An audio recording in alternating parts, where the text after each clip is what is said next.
fishing, it's in my soul.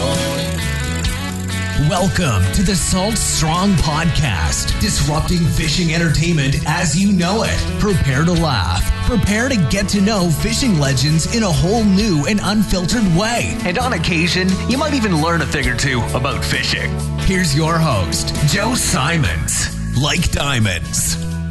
Hello, Salt Strong Nation. Joe Simons, like diamonds, back again. Got my boy Brandon, Black Pelican Custom Rods. What's up, brother?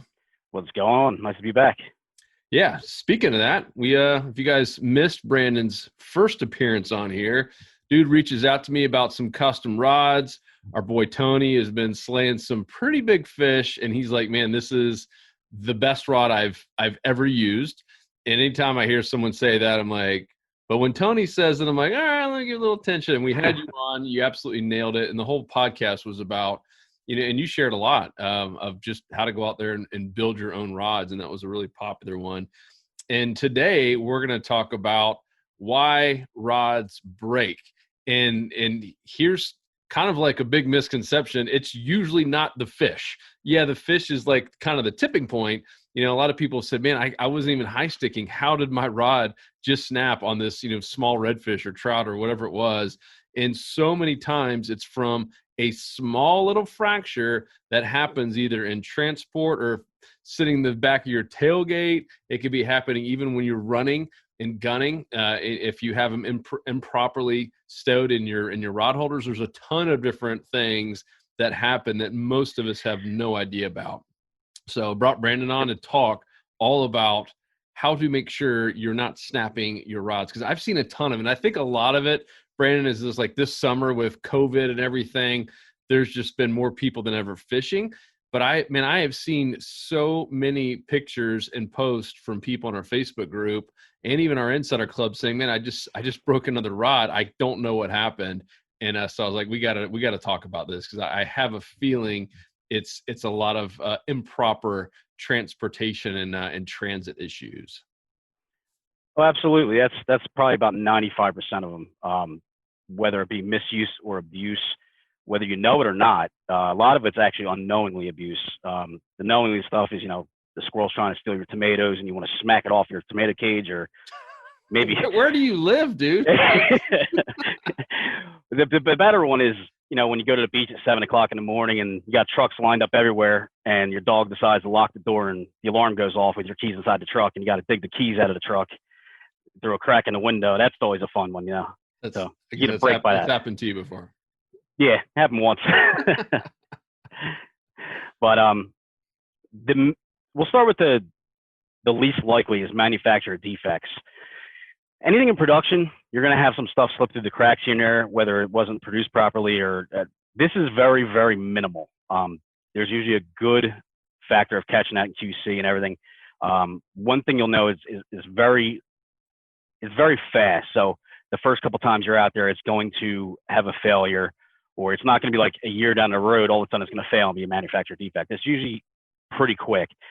There's no real wave of meaning like your first trip out. Basically, you're gonna. It could be your first, second, third, fourth. It's in a short amount of range. Okay. So there's always it's a very low percentage. It doesn't usually happen.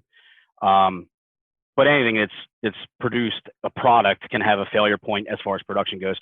There's no real way of avoiding it, so it's not really one to like really worry about too much. The other stuff is what you can do yourself to prevent it. I guess one of the bigger ones is high sticking. So high sticking is when that rod takes it past that 90-degree mark. You can do it to certain rods. They will take a high stick. You don't want to put yourself in that position because the carbon will fail eventually. One way to avoid it, obviously, is keep the rod at 90 degrees or less, where it's going to be in your power zone anyway, so you're going to be better off fighting a fish. Once it goes past that mark, you're really putting a lot of stress on the rod and doing more work than is necessary. Yeah, so explain that because I fished with people before that just, I assume people know that, and they're like, I've never even heard of that. They just assume you go up as high as you can. Kind of just really describe what like high sticking is and what that's doing to the actual rod when you're fighting a fish. So when you go to high stick, it's either on the hook set or when the fish is when you're playing that fish and it starts running towards you, people want to throw it up in the air real high and kind of point it to the sky. Yep. It puts a lot of pressure in the midsection of the rod. The rod is a tool also with the line and the reel to all in one encompass and help play a fish. High sticking, I've seen a lot with snags too. Someone trying to yank that snag out and they're ripping the rod real hard. You never want to, release a snag like that. I always keep my stuff like perfectly straight and I'll grab the line and kind of come at you so the line takes the stress and not the rod at all. Snags are a big thing with fractures doing high sticking and stuff like that. The one thing you got to watch too is when you get more and more into like the boats and stuff, kayaks don't seem to have too much of a problem with this. Or if a fish is running at you and you're taking that line back and he wants to go underneath the boat, I see that a lot where the rod wants to wrap underneath because you have to be kind of quick on it to try to swing the rod around so you're not at a complete 180-degree bend. That kind of plays with experience, I would assume. The more predictable the fish is going to run, the better you can position yourself to take that run. So let's talk about one that I see probably more than anything else, and my own brother has been guilty, and I try to bust him on it. And it when you pass by a truck and all you see at the very end of the tailgate are 3, 4, 5, 6 rods. You see just the the tip, maybe 5, 6 inches, depending on how long the truck bed is. Talk about that, because we all know what happens right in the bed of a truck, and you can even hear it. Many times you hit every little bump and you hear that just slapping of your rods on the back of that tailgate. Talk about like what that does. I think so many people are guilty of this and yet don't have any idea that they're potentially pre-breaking the rods, if you will. Right. So that's type of an impact fracture. So if you're going down the road in a truck and you leave those rods sticking out, like leaning against the tailgate, even laying in the back of the truck, even if it's not sticking out, just laying flat, the back of a truck bed, they're violent back there when you're going down the road. You're hitting bumps and it's kind of moving around. Everything's moving. So what's happening is the rod's smacking and clacking against that tailgate or the bed of the truck itself. Doing that over and over and over again might not break the rod right away, but what it does is it puts these little imperfections in the carbon where it kind of depresses. And you could take it out one time, 10 times, 20 times later, that rod could fail because, you tend to see them in the high section of the rod, from halfway up towards the tip is where they stick out. Now there's some ways you can transport a little bit better. Also with like surf rod racks, same principle. And also with boats. If you go down, if you're taking your boat down, you have rod holders spaced out. Sometimes you'll notice the rods clacking together, like if you're hitting bumps and wakes and all that stuff. If you space out the rod holders a little bit further so the rods don't touch each other, that's another thing with the surf rack, same principle. The rods are here, but you're moving, so the rods want to flex a certain way. And when you're hitting bumps and all that, the rods will clack together, and that'll also create another type of impact fracture where it might not be immediate, but you're gonna compromise the matrix of the carbon, and eventually it will fail. While we're on that, you're talking about unrigging rods. Never ever transport a rod while moving with lead on it, any type of sinker or anything, because that'll smack right into it. That will create these little tiny microfractures basically, and eventually cause it to fail. There's some ways to get around it. As far as transporting rods, you can make up homemade tubes if you want to out of PVC. I use a 4-inch sewer and drain tube, which I ship my rods in. It's a little bit lighter. It's a little bit thinner walled than Schedule 40. It's not heavy. Do a little protection with pool noodles. That's a great way to do it. And if you don't want to go that route of, transporting rods in actual travel rod tubes or something like that, but you always want to protect the rod in transport. I think that is probably the majority of failures without it. You go to set the hook and you blast it into something or, something like that. It's these little things as time progresses when it eventually ends up failing. Yep. Do you have one of those tubes there? Yeah. Yeah, I want to see it. Actually, this is a little section I made up, but this is basically, it's just a 4-inch sewer and drain tube. And on the end, I just put a little bit of bubble wrap with duct tape just to hold it. And then when you place the rod in, you can get a dollar store pool noodle and cut it up, and there's a little bit of bubble wrap on the end. And when you just slide the rod tip in, you put one in the midsection, one in the back. So, and you put it all the way up against the end, so it doesn't want to move. So you don't want that stuff sliding around there. And you can even just at the end of it, where you cut the tube right by your reel, you can even put like 2 little holes, maybe some paracord or something, just to hold that reel tight to the actual end of the tube. So that way, when you're moving down the road, you're not having that rod smack all over the place. It's kind of protected. Rod racks are okay for short distances.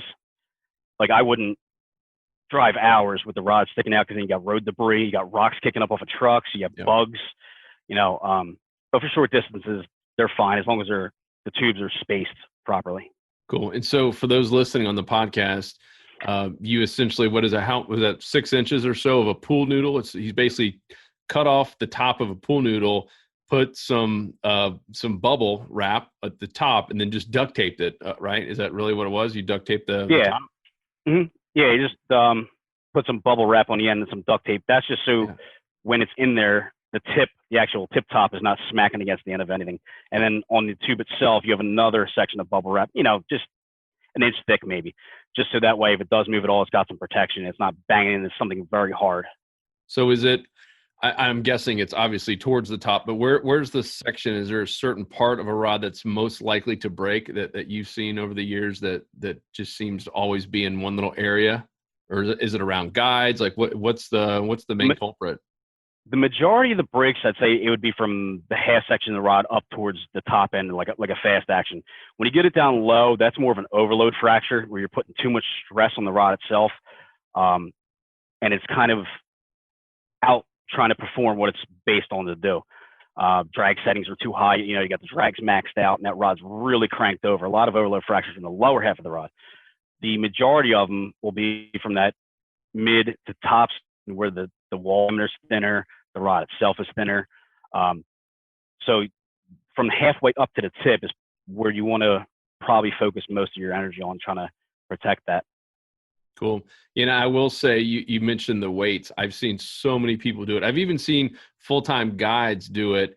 So don't always copy what the guides are doing, because some of these guys, they're getting tons of free rods every single year from their sponsors, and not to say they're irresponsible, but they're running a gun and they're trying to go as fast as they can. And it's okay if they break a rod, they don't lose any sleep over it. But right. I've seen it. If you have, whether it be a half ounce weight or a 1 ounce weight, all of a sudden banging against any rod, even if you're just going half a mile, you can hear it, right? You guys know that feeling if you've been on a boat and someone is basically you still got the full rig on there, so you got a hook down at the bottom and that weight is just sitting there slamming against it. I'd rather put a little dimple in my reel than have that slamming against the rod. I'd rather wrap it down and have the hook go back up into a guide. But what do? Do you completely take off the entire rig every time if you're moving in a, let's just say, a mile or 2 or more?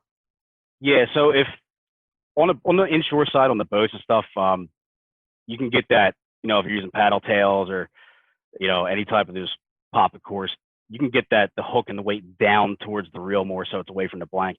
As far as the surf stuff goes, you always de-rig it, always. The beach is very bumpy if you can drive on the beach. Roads are very bumpy. The lead will absolutely just kill a rod blank. Like you said, you hear it and it just, it doesn't sound that good. So, but the other thing I took it to a whole other thought about it too is even just the bare hook. So for example, you have a high-low rig, if it's de-rigged and you have the hooks blowing through the wind, smacking on that rod blank over and over and over in the same spot. Does it cause failures? I don't know, but I don't think I'd really want to find out. So anything that's just even a small little hook, just constant banging can cause fractures. Yeah, it won't be an instantaneous thing, but sure. If you just think about it, just that little piece of metal smacking a piece of carbon over and over and over, blowing through the wind in the same spot, eventually it could probably make it fail. So I just completely de-rig it. In the surf stuff, I use a lot of snaps up high. So de-rigging is very easy. Just de-rig it, pull the snap down towards the reel or any type of keeper like that. So it's just a line through the air when you're traveling. No rigs, no lures, pull them all off. Yep. I had a friend, we'll call him Joe. I'm real close with. And, I broke a rod, and I was so mad because it was still a fairly new rod, but it wasn't in the first, 5 or 6, times using it, but it was still a new rod, and it was a high end rod, and it broke up towards the top. And like, it shouldn't have broken in that situation. I was getting real mad. And then I went back, I was like, you know what? It was only like a week ago, maybe even less, that I was moving around in my office, and guess what I hit? You might even see it right here behind me. If you guys watch it, hit the old ceiling fan. You can see all, rods behind me there, and that's where it happened. And I think that's probably one of the bigger culprits. And at the time, it boom, boom, boom, boom. It's annoying. You're like, oh my gosh, and you check it, and it's still there. It's still intact. It doesn't look fractured.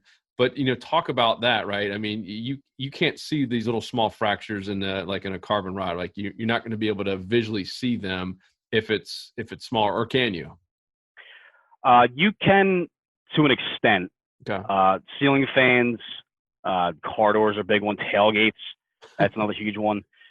Not so much it breaks and snaps right away. So if you have the rod sticking out of the truck, and it's kind of the tip's hanging out, or you have it leaning up against the tailgate, and you're talking to your friend about the great fish you just caught, and you're not paying attention. It's basically an awareness thing. You just have to know where it's at all times. Pay attention to it. So if you're talking about the great fish you caught, and all of a sudden you shut that tailgate and the rod tips in there, it's gone. And to a different extent, if it doesn't break, you may see a dent. There's some rods, for example, a lot of these have a texturing finish to them, where it's almost acts as like an armor. You may not specifically see a fracture with your eye. It could happen internally. It could break down the composition, or the composite, the graphite.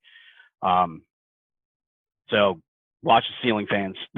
they're a big one. Garage doors, even the corners of ceilings. If you're messing around with your rods and you have a 7-foot rod, and all of a sudden you grab a 9-footer and you go to move and jam it up in the ceiling, that's another thing that can cause it too. And even kids sometimes. Oh yeah, they're a big one. So let's talk about material. Is there a certain type of material that's more likely to break or have issues, or is there a material that might be less expensive, but will or won't last? I have no idea about the different types of materials and which ones predominantly last longer, et cetera. Right. So traditionally, you have the two different types. You have glass and carbon, which both have their benefits. Glass is a little bit stronger, can stretch a little bit better. Carbon is better performing. Then you have some blends where it has glass and carbon. The materials, carbon is naturally brittle by nature, so you really have to take a lot of care to protect the rods from a lot of those things we were talking about with the impacts and stuff like that. For the most part, if you just be aware of where the rod is and it's not smacking into stuff, it should last you a very long time. The enhancements of glass, outer coverings, sort of like Techstream, or I know there's a few other companies that have a similar style of outer wrap. It kind of acts as a protectant to the blank itself. So if it does get banged or nicked, the covering takes that punishment and not the actual blank itself. Now, if it gets too deep and it gets into the blank, that's when you have issues. Then you add materials like graphene to help with the stretch. It helps that carbon stretch out and kind of doesn't make it as brittle as it naturally is. So what about this rod here? I know that thing looks awesome, by the way. Thanks. For those of you can't see it. That's which one is that? So this is the Weapon by Century. Weapon, okay. So it is a full carbon rod with a blend of S2 aerospace glass, as integrated graphene resins and a nano resin tip. So it makes very, very structural, dense rod. It creates an immense amount of stretch. The sensitivity is through the roof with the addition of the glass and the autoclave process. How you get into the processing of the carbon itself, making it extremely dense. It's definitely a weapon. Just put it that way. You've had some pretty big fish landed on that. Yeah, Tony loves it. He goes nuts over it. So I'll take his word for it. Yeah, that's cool. So What do you do that's different from a lot of these companies? Because I bought some rods, online, and I'm fine with that. I know you shipped one to me before as well, and I noticed your packing, not just the tip, but the entire packing was like light years ahead of other rods that I've purchased online. And some of them, it's like literally just one of those, $6 little crummy tubes, and there's nothing. There might be a little bit of paper in there, and that's it. And Right. I'm like, well, no wonder these things are getting snapped in transit, because the UPS guys, it's almost like they have a contest to see who can launch these things the farthest, right? I mean, Yeah, let's just say I worked for a shipping company for a very long time. So I take a lot of care to pack the rods. I know how they should be packed. There should be no movement in there whatsoever, because things do happen, in transit, whether it be truck, human, whatever. They can jostle around in the tubes themselves, and you could have some issues there possibly. Broken rod tips, if the rod can move inside the tube, and it gets, it falls off steps or something, and the rod tip smacks in the end, it could break. So I just take a little extra care. That's why I use the PVC tubing, bubble wrap, get it in there really tighten out, even throw a little bit of duct tape in there just to make sure that rod does not move at all, no matter how tight it is stuffed in there. Just for the fact that you don't want to purchase a rod and have it show up, and then all of a sudden your one piece is a 3-piece or 2-piece. Yeah. And let's talk about rod repair too, because that's also come up. I've seen that in the questions is, all right, I have this issue, whether it be under warranty or not. Let's assume it's not. It's a 2-year-old rod. It's out of warranty. Where do you get it repaired? What are mistakes that people aren't aware of? What are some words of advice on rod repair? You can find a local builder. They're usually very good at being able to decipher what portion of the rod where it breaks. If it's too deep down the action, there's really no saving it too much. That's not really something you want to get into. You're changing the action, you're changing the you're changing a lot of different stuff. You're changing the dynamics of the actual design of the rod. You're pushing, the tip should be at one point, you're taking that down 12 inches down. You just turn that fast rod into an extra fast that just ramp the power up, because it's going to take a lot more pressure to bend that much further down the rod than it would from the tip section. A couple of my personal rods, that one where I had to retrieve keys out of the truck while the door's locked with the alarm going off because the dog set it off. I did break the rod tip on it. So it broke back enough, just 2 or 3 inches, where I was able to actually cut the fracture completely out of it and, find how far it went down. I re-tipped it. So the rod works. I was able to save it because it was a brand new built rod. I only cast it 10 times and I didn't want to lose it. So it just changed it a little bit. Any local builder, they can take a look at it and really decipher what needs to be done. Cool. And let's talk about cheap rods versus high end, the custom ones. Do yours last longer, or like in general, like should they, or is it more about just getting that custom rod that's literally going to fit your exact reel and how you like to hold it, etc.? It's a little bit of both. You can take some components and some blanks and get on the higher end of the spectrum as far as performance and stuff like that. They should last a little bit longer. I would stay, if you're going to go custom, I would go on the higher end, just for the fact that you'll get exactly what you want. It'll be tailored fit to you. It kind of gives you just a better overall feel of the rod also. Yeah, and it looks pretty awesome. Thanks. You got any other ones there handy?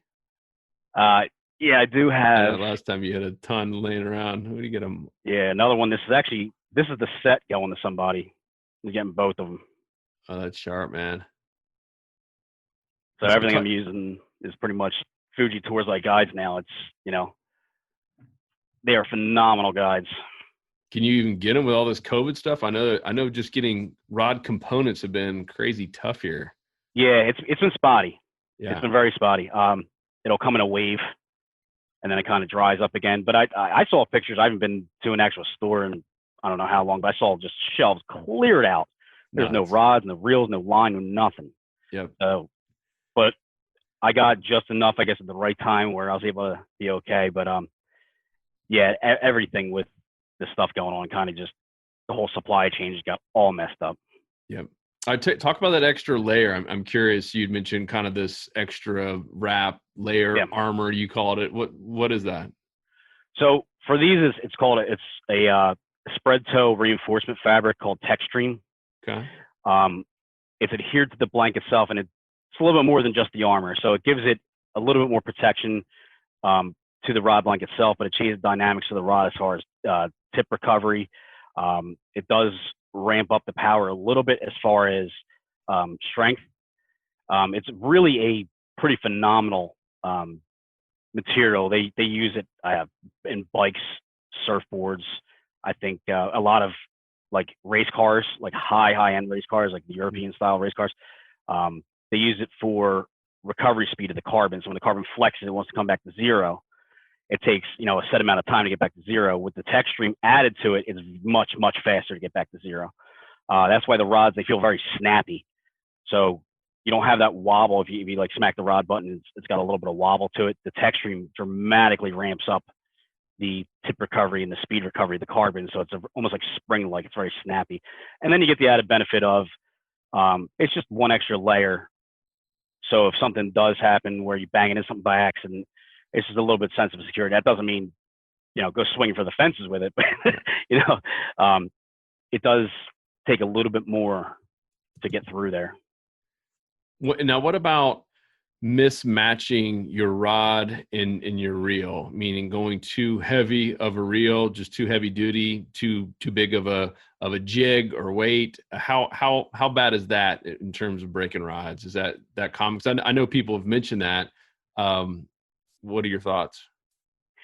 So overloads can happen when, if you're too set up with too big of a reel. That's not too big of a deal as long as your drag setting's right. So if you have, say a Shimano Stella that has an immense amount of drag to it, and you have that thing cranked down on a 20-pound rod and say 30-pound line, you're way overkill for that rod. There's a big chance of overload there. And casting weights, that can be an effect too, to where rod ratings are kind of, tailored to people that, what they feel.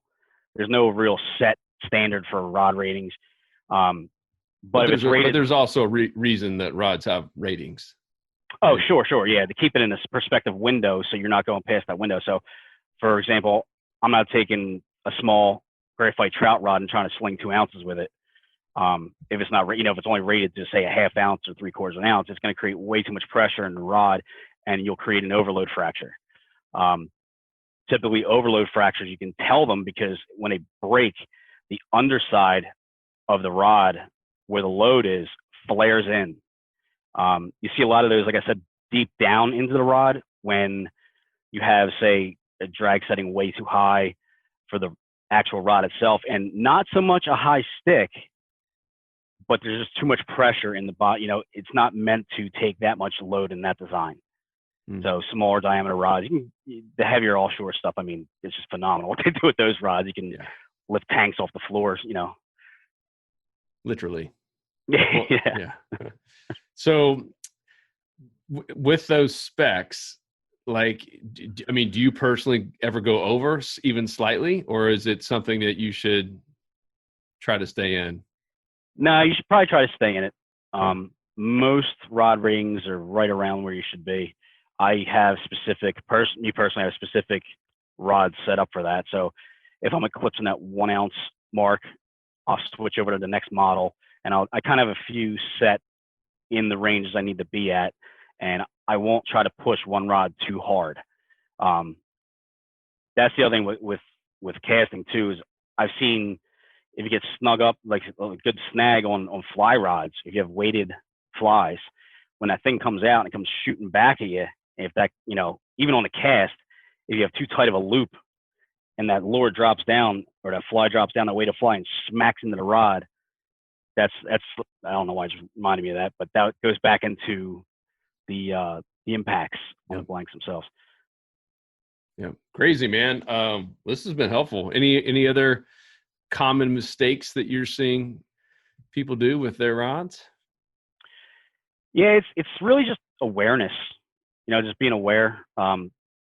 Everybody's got so much on their minds and everything going on. You just gotta, you work hard for what you want, and when you get it, you don't want to kind of abuse it to take and get a failure out of it. So it's just being aware, not having the rod smack into things, keeping that rod tip down and not having that thing high stick too much, and just outfitting the rod for what you need to be done. So if you have a trout rod, you're not trying to go bluefin tuna fishing. Yep. Do you use those sleeves at all? Those rod sleeves? A lot of the bass guys use them. Yeah, I have a few. That's another good way to use them. I saw the neoprene ones are pretty nice. I've seen a couple neoprene ones. They're that helps really protect from weather too. That's the other thing was, rod care and like putting it away dirty, clean it up. I don't know how much that has an effect to it, but give it a once over with the hose and a little toothbrush and the guys or something real quick when you're done. It doesn't have to be done every single time, but if you're out there for a week and at the end of the week clean it up, don't let that, because salt water is extremely corrosive. So yeah, it'll really put more of a toll than needs to be taken on the rod. So just taking care of them. I really think that transporting, and that's probably the biggest factor of unknown failures, is a rod it just broke. I don't know how it broke. It was a 2-pound fish. Well, chances are it was smacked into something. It was bouncing on something, and just eventually over time it decided to fail. Rod tubes are great. Rod racks are great, spaced properly. That's pretty much it. Cool. Yeah, I found I had one of those sleeves, and it was I don't know what material that would be, but it was almost like I was having to push the rod up like way too hard to even like get it all the way through. And I was like, man, I'm gonna end up breaking the tip. I was like, this is more dangerous than me just carrying it with my crazy kids in the back. Yeah. So I ended up just never using them again. And but it's interesting. So I didn't know about the neoprene ones. Yeah, they're pretty sturdy, and they usually have some sort of paracord or like a cinch knot, so it kind of goes over your reel stem, and you can just cinch it up tight.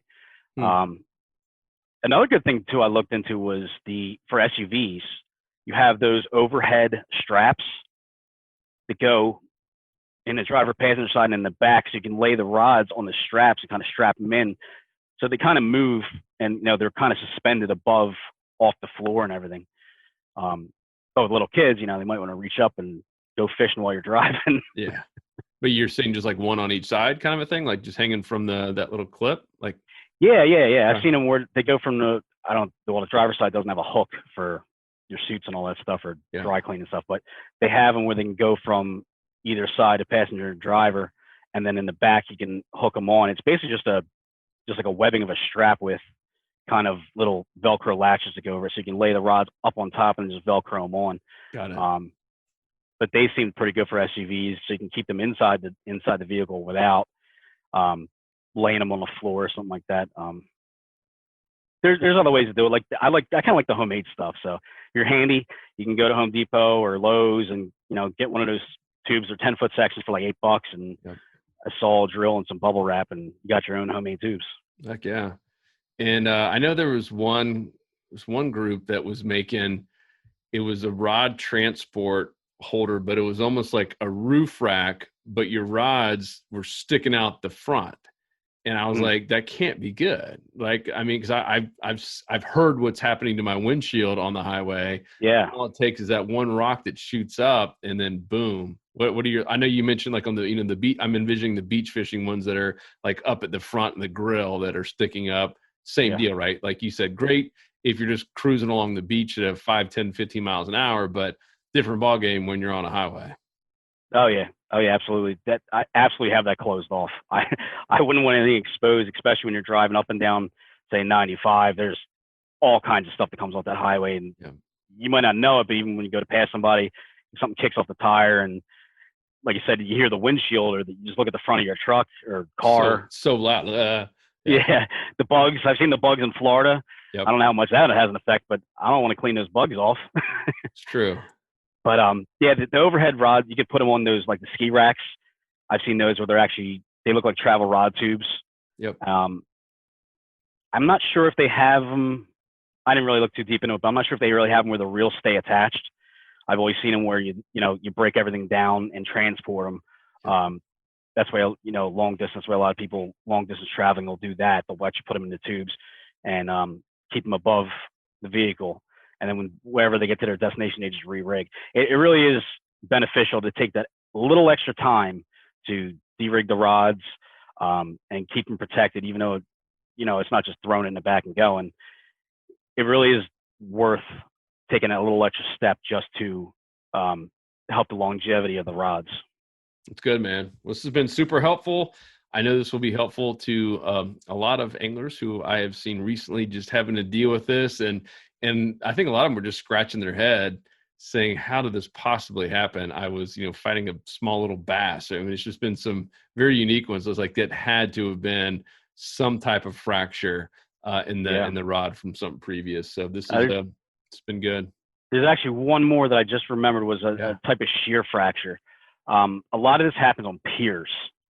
So you're leaning the rod up against the pier and only say a little bit of the rod sticking up and over if it's anchored up in. Now a shear fracture happens when you stop the momentum of the rod. So rods are designed to bend from tip to butt in some way, shape, or form. The energy is supposed to be moving up and down the rod. So if you grab, say, I see a lot of bass guys do this when they boat flip bass, they grab the midsection of the rod and lift them up into the boat.